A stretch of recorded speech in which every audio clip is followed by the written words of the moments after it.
Good morning. This morning, one of the things I was thinking about and wanted to share with you is a few of the reasons why this site is educational and not directional as far as giving medical advice and things personally.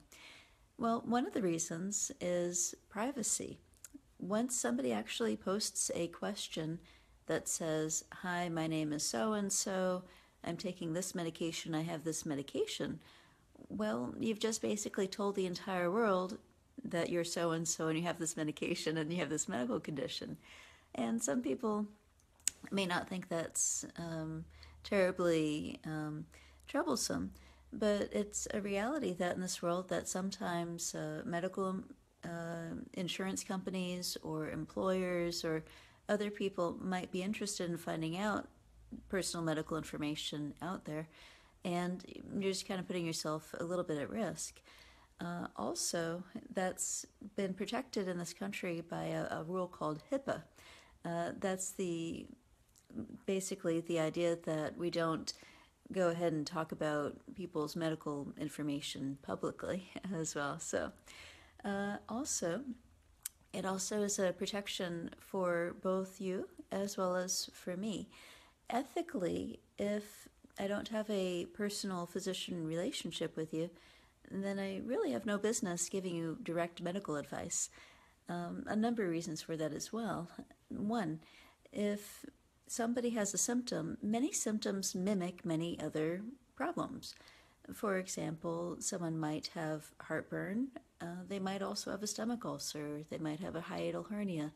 They might have basically a cancer of the esophagus or adenocarcinoma. And in Videoland, there's really no way for me to know who you are or what is going on with you personally, what is your diet like, what other things are going on with you, what's your family history, how long have the symptoms going on. And as I mentioned in one of my previous presentations, I really can't reach out through the screen and touch you to know if it's regular heartburn versus something more serious like a stomach ulcer or something.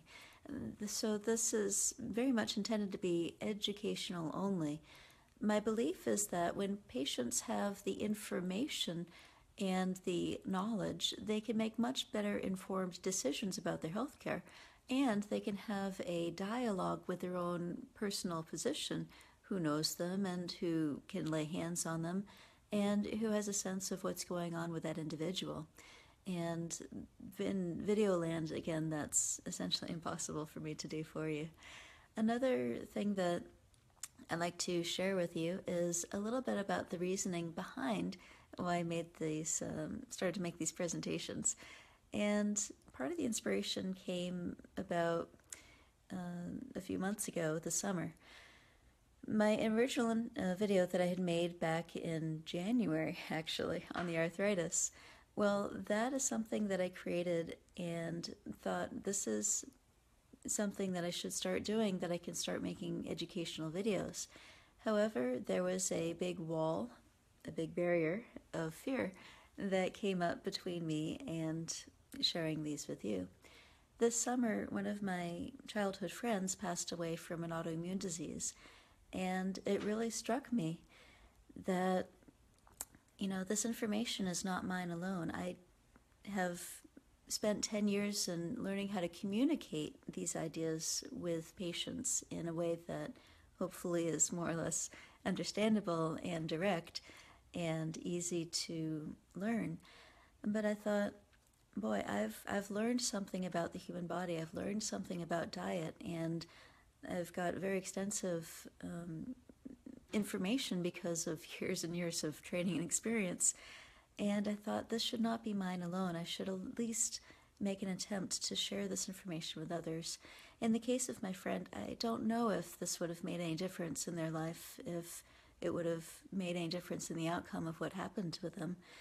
But at this point, I thought, at least I should try. Maybe I can't make any difference with what happened with her, but perhaps I can reach somebody else, and maybe somebody else will have just a nugget of information that will help them to prevent problems with their own life and prevent problems with their own health.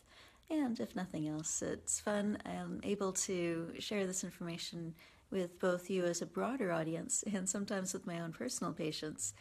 As I've mentioned a couple of times before, the medical system today is very regimented. We get scheduled patients about every 10 minutes, maybe every 15 minutes, maybe every 20 minutes, depending on the system. And it's much easier to, in that time frame, basically give a pill. You know, it's a lot faster to whip out the pen. 5 seconds later, here's your pill for, let's say, Nexium, and not actually be able to have any sort of dialogue about the things that caused you to need the Nexium in the first place. And so this medium is also something that's allowing me to be able to tell patients in the clinic, all right, you've got this problem. I don't have enough time at this very second to go into all the details about it, but please see this video, learn this posture exercise, and learn a little bit more about this condition. Finally, underneath these presentations, as I mentioned, these videos, this information is not mine alone. I didn't make this all up. So underneath these presentations, please be mindful. I'm going to be putting links to more information, things that you can use to empower yourself to have that dialogue with your own physician and to empower yourself to make some changes that may be very beneficial for your health and for your life. All right, so wanted to keep it short and sweet and just give you a few ideas as to why it's really important. If you're asking a question, I encourage you to ask questions. Please make it about a general topic, maybe about thyroid in general or caffeine in general, and not so much very specific for the reasons that I mentioned above. All right, well, I hope this also has been useful for you as well. So have a good morning, and we'll be back a little bit later with another presentation. Take care. Bye-bye.